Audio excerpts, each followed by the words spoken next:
ये जो दिवस है ये सिर्फ हंसने खेलने और गाने का दिवस नहीं है। इस मुड़गांव के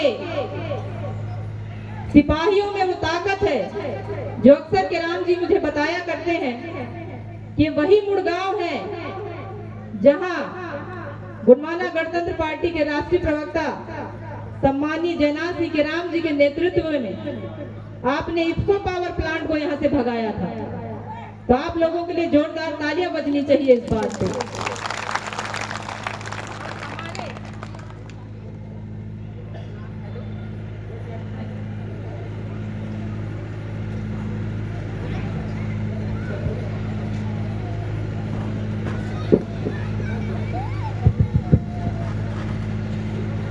इसमें सुरताल है बिगड़ जाते भाई, है ना, बोलत बोलत गड़बड़ हो जाते थोड़ी सा।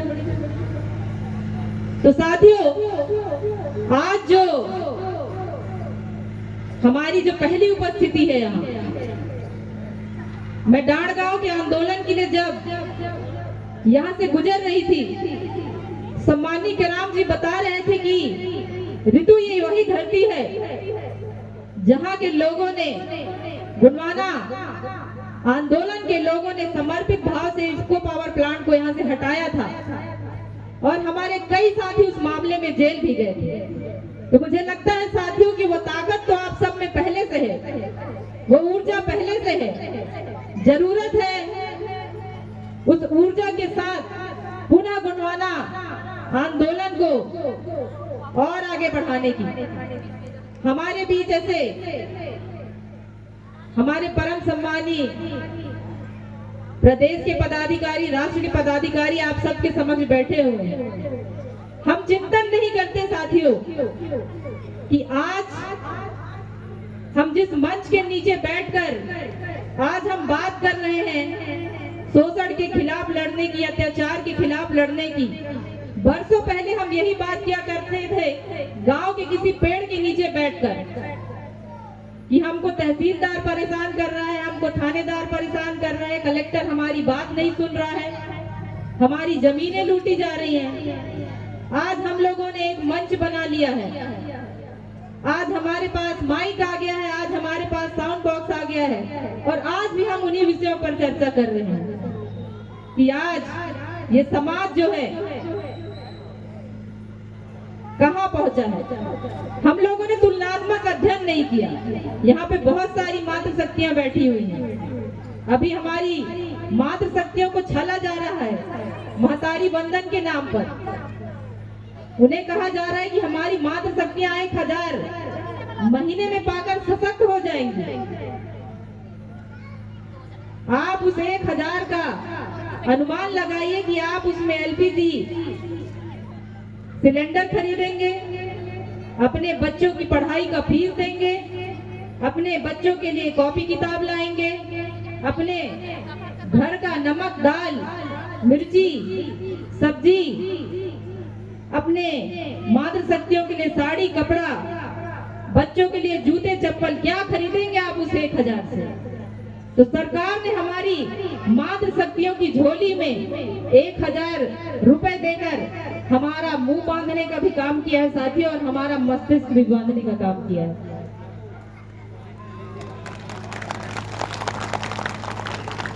आज इस मंच से इस बात को भी कहना जरूरी है कि चुनाव के समय भारतीय जनता पार्टी और कांग्रेस के लोग गांव-गांव जाते हैं और हमारी मातृ शक्तियों को साड़ी पहना के आते हैं। वोट के नाम पर वो हमारी मातृ शक्तियों को साड़ी देते हैं।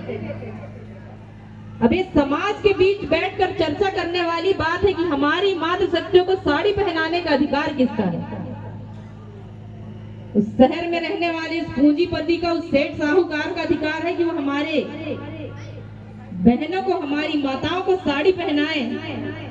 यह उनके घर के पितृशक्ति का अधिकार है, जो उनका भाई है, जो उनका पति है, या जो उनका रिश्तेदार है। आज शहर से कोई भी व्यक्ति उठ के आता है, हमारी मातृ शक्तियों के हाथ में साड़ी थमा देता है, और इस समाज के पास वो ताकत नहीं है कि वो खड़ा होकर उनसे सवाल कर सके कि आप होते कौन है हमारी मातृ शक्तियों को साड़ी पहनाने वाले। इस बात पे आपको विचार करना पड़ेगा साथियों। मैंने तो सुना है हमारी आजी 112 साल की हो गई है। कभी कभी लोग यकीन नहीं करते कि कोई व्यक्ति इतना लंबा जीवित कैसे रह सकता है। हमारी आजी बताती हैं कि पहले के सयान जब बैठा करते थे गांव गांव में, तो जो सयाना व्यक्ति है अपने सर पे जो गमछा बांधता था उसको वो जमीन पर नहीं रखता था, बल्कि उसको उतारना भी है सर से तो उसको घुटने पर रखता था, क्योंकि वो इस बात को मानते थे कि सर पे बांधी हुई जो पगड़ी है वो उसका मान है, उसका सम्मान है, उसको जमीन पर नहीं रखा जाता। और आज हमारी मातृशक्तियों के हाथ में जब पराया मर्द साड़ी देकर जाता है, टिकली बिल्ली देकर जाता है, तो इस समाज का मान और सम्मान कहां पर रहता है, इस बात पे आपको विचार करना पड़ेगा। आज साड़ी के नाम पे, आज टिकली के नाम पे, आज बिल्ली के नाम पे, आज दरी के नाम पे, आज बर्तन के नाम पे आपका ईमान खरीदा जा रहा है। आजकल तो गधे भी 10,000 में नहीं आ रहे हैं, मैंने ऐसा सुना। और यहाँ 50 रुपए 100 रुपए इस समाज की कीमत लगाई जा रही है। ये सोचने वाली बात है कि नहीं है साथियों? इस बात को चर्चा करना इसलिए भी जरूरी है ताकि जब भी आप कहीं जाएं, किसी बैठक में जाएं, किसी माली में जाएं, किसी रिश्तेदारी में जाएं, किसी छठी वरों के कार्यक्रम में जाएं, किसी विवाह के कार्यक्रम में जाएं, जब आप अपने परिवार और रिश्तेदार के साथ बैठे तो इस बात की चर्चा करें। हमने इस बात की तुलना नहीं की कि इस देश में प्रत्येक व्यक्ति को एक ही वोट देने का अधिकार है कि नहीं है? आप 2 वोट तो दे के नहीं आते हैं, 1 वोट दे के आते हैं ना। हाँ ना बोलिएगा तब तो मैं कुछ बोलूंगी यहाँ से। तो इस देश में प्रत्येक व्यक्ति, चाहे वो पूंजीपति व्यक्ति हो चाहे गरीब व्यक्ति हो, प्रत्येक व्यक्ति को इस देश में एक ही मत देने का अधिकार है। तो हमारी सुविधाओं में अंतर क्यों है? आज आप गांव की सड़कों को देखिए और शहरों की सड़कों को देखिए। आज गांव के स्कूल को देखिए और शहरों के स्कूल को देखिए। आज हमारे घर की मातृशक्तियों का रहन सहन और शहर की मातृशक्तियों का रहन सहन देखिए। दादा धीरा सिंह मरकाम जी कहा करते थे कि इसी समाज की बहन बेटियां सड़कों पर काम करती क्यों नजर आती हैं? ग्रामीण परिवेश में रहने वाली ही मातृशक्तियां मनरेगा में काम करती क्यों दिखती हैं? सेठ साहूकार के घर की मातृशक्तियां सड़कों पर काम करते नजर क्यों नहीं आती हैं? छेड़छाड़ हमारे घर की मातृशक्तियों के साथ क्यों होता है जब वो काम पर निकलती हैं? हम लोगों ने दादा की इस बात पर विचार नहीं किया साथियों। आज कई ऐसे सामाजिक संगठन बने हुए हैं और मुझे इस बात को कहने से कोई परहेज नहीं है कि छत्तीसगढ़ प्रदेश में एक सर्व आदिवासी समाज नाम का एक सामाजिक संगठन है, जिनको हम अक्सर कहते सुनते हैं कि आप राजनीति की बात नहीं करेंगे मंच से। जिस राजनीति ने इस समाज का सब कुछ छीन लिया, जिस राजनीति ने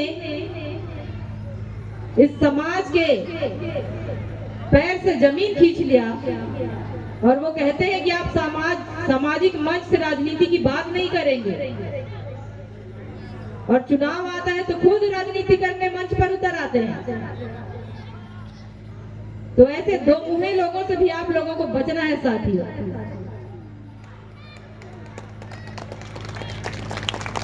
पीला गमछा रखकर चलने वाला हर व्यक्ति गोंडवाना आंदोलन का सिपाही नहीं है साथियों। इस बात को भी आपको समझना पड़ेगा। कई लोगों ने गोंडवाना आंदोलन को जातिगत आंदोलन कहकर भ्रमित किया। कि राम जी अक्सर अपने उद्बोधन में इस बात की चर्चा किया करते हैं कि गोंडवाना इस भूभाग का नाम है जिस भूभाग में 6742 जातियां एक साथ रहती थी और एक साथ निवास करती थी।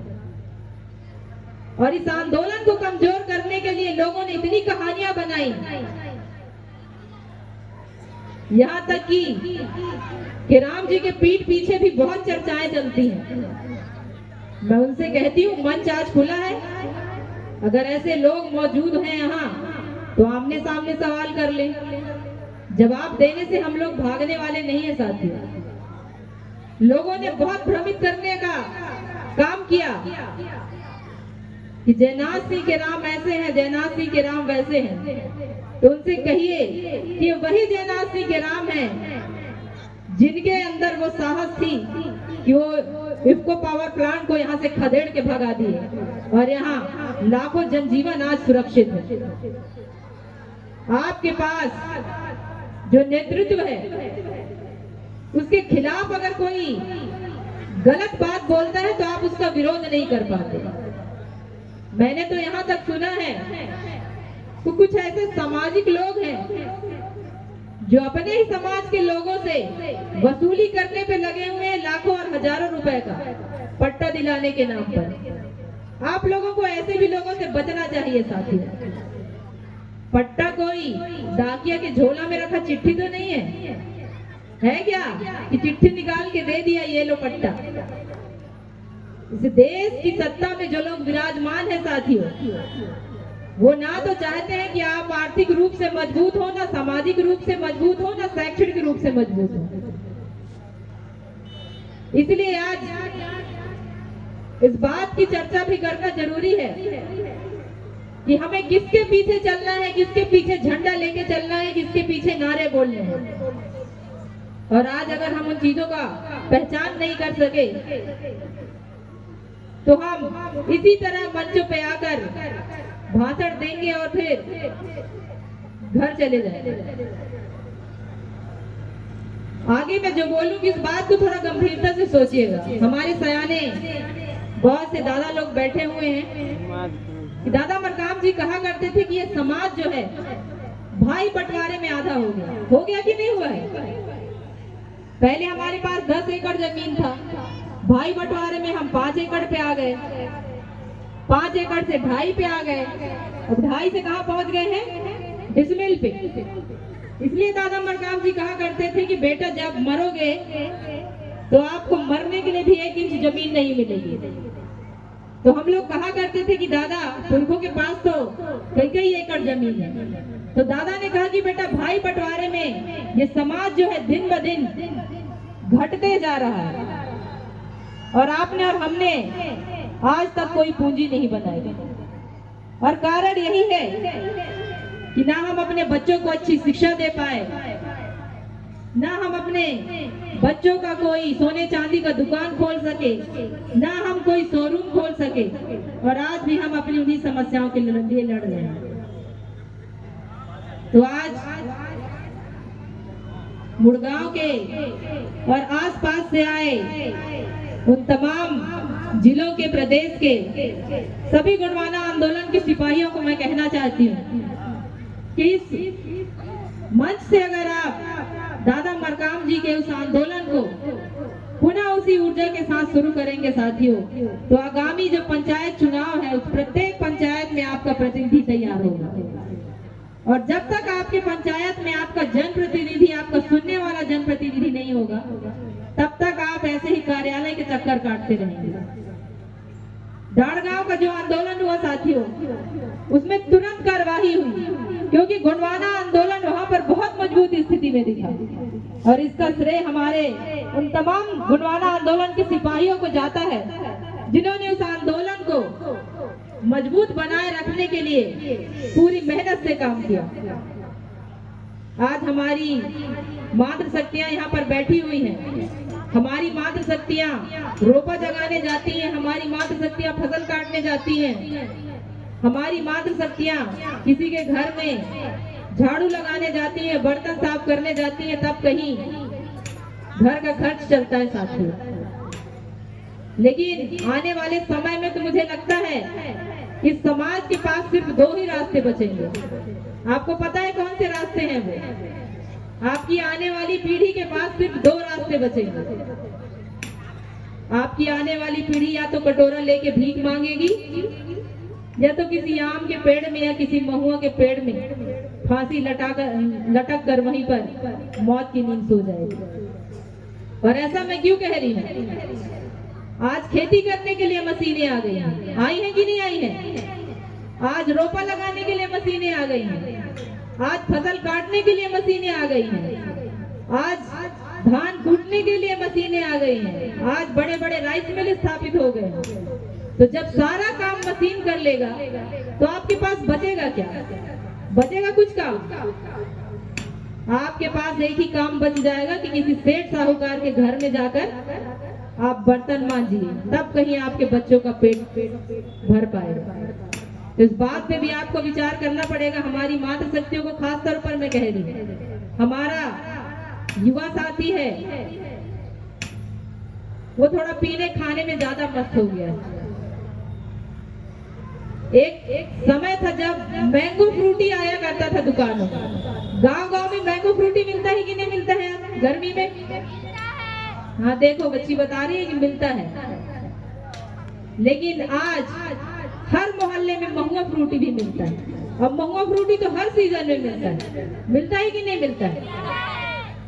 तो महुआ फ्रूटी पीने का समय मुझे लगता है वो भी निर्धारित होना चाहिए। कई बार केराम जी कहते हैं कि आप पीने के लिए एकदम युवा साथियों को मना कर देती हैं, शायद इसलिए वो हमारी बात नहीं सुनते। तो मैं कहती हूँ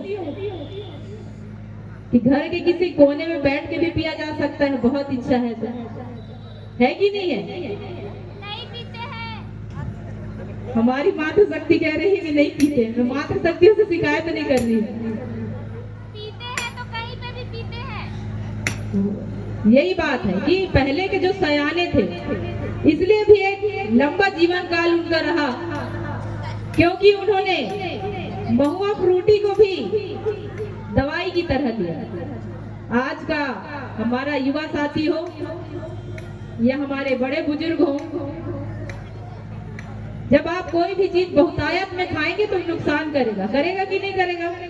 अगर आपका आहार इतना है, आप 2 थाली खाना खाएंगे तो पचेगा क्या? नहीं पचेगा। तो आप महुआ फ्रूटी जरूरत से ज्यादा लेंगे तो आपके सेहत के लिए हानिकारक होगा।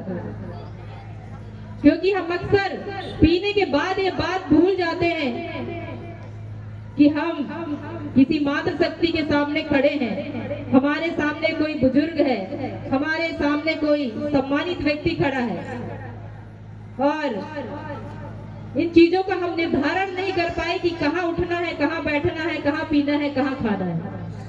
और कहीं ना कहीं यही कारण है कि हम वहीं पर स्थिर रह गए।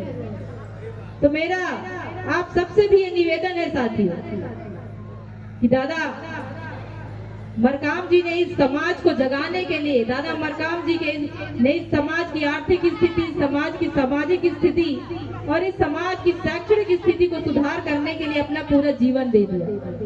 और ये हमारी जिम्मेदारी बनती है कि गोंडवाना समाज विकास क्रांति आंदोलन को यहाँ से आगे ले जाने के लिए ये काम आप और हम सब मिलकर करें साथियों। प्रत्येक व्यक्ति के अंदर वीर नारायण सिंह जी हैं, प्रत्येक मातृ शक्ति के अंदर रानी दुर्गावती जी जैसी ऊर्जा है, लेकिन उस ऊर्जा को पहचानने की जरूरत है साथियों। हमारे मंच पे विराजमान केराम जी अपना घर परिवार छोड़कर कई दिनों तक दौरे पे निकल जाते हैं और आप और हम 2 दिन तक घर नहीं छोड़ पाते। यदि समाज के प्रति प्रेम है, स्नेह है और आने वाली पीढ़ी की चिंता है साथियों, तो आपको इस गोंडवाना आंदोलन के लिए समय निकालना होगा। आज इस समाज को मुफ्त में चावल देकर इस सरकार ने इतना कामचोर बना दिया है कि हम कोई काम करना ही नहीं चाहते। अभी धान मंडियों में जो धांधली हो रही है, पैसा वसूला जा रहा है कि नहीं वसूला जा रहा है? कहीं बारदाना सिलने के नाम पर, कहीं नमी जांच के नाम पर, कहीं तौलाई के नाम पर। और हमें कहा गया कि हम इस समाज को मुफ्त में चावल दे रहे हैं क्योंकि ये समाज बहुत गरीब है।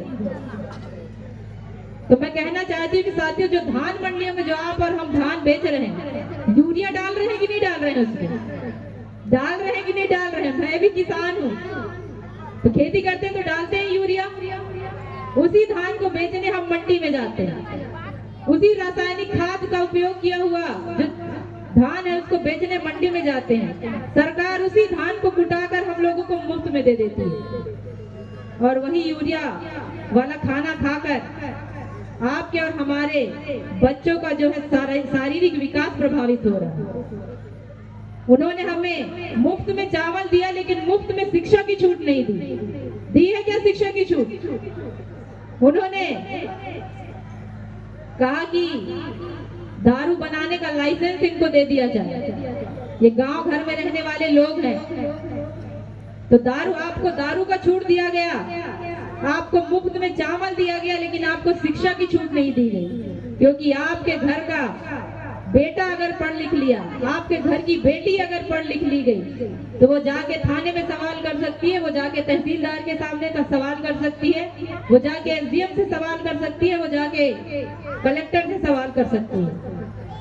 तो आपको इन सब चीजों को समझना पड़ेगा साथियों, क्योंकि हमारे बीच हमारे प्रदेश के मुखिया, हमारे राष्ट्र के मुखिया मंच पर उपस्थित हैं। मुझे लगता है कि अगर एक एक विषय पर चर्चा किया जाए तो एक बहुत लंबा चर्चा होगा और मैं चाहती हूँ कि मुझसे जो बातें छूटी हुई हो वो बात हमारे जितने भी यहाँ सम्मानित अतिथि मौजूद हैं उस बात को मंच पर रखें। आपके मुड़गांव में, आपके पूरे सरगुजा संभाग में केराम जी ने गुणवाना आंदोलन को बहुत अच्छे से सींचा है। उन्होंने बहुत युवाओं को तैयार किया है, उन्होंने संगठन को बहुत मजबूत किया है और उनके मार्गदर्शन में ही हम जैसे युवा उनके पद चिन्हों पर चलने का प्रयास कर रहे हैं। और जिस तरीके से कई बातें गुणवाना आंदोलन के हमारे नेतृत्वकर्ता के बारे में जो बात कही जाती है, तो इस मंच से मैं उन्हें एक जवाब भी देना चाहूंगी कि लाख बिजलियां गिरे, लाख बिजलियां गिरे, हजार आंधी उठे, जिस फूल को खिलना है वो तो खिल के रहे। और गुणवाना आंदोलन से दादा हीरा सिंह मरकाम जी ने हमारे ऐसे सिपाहियों को तैयार किया है साथियों।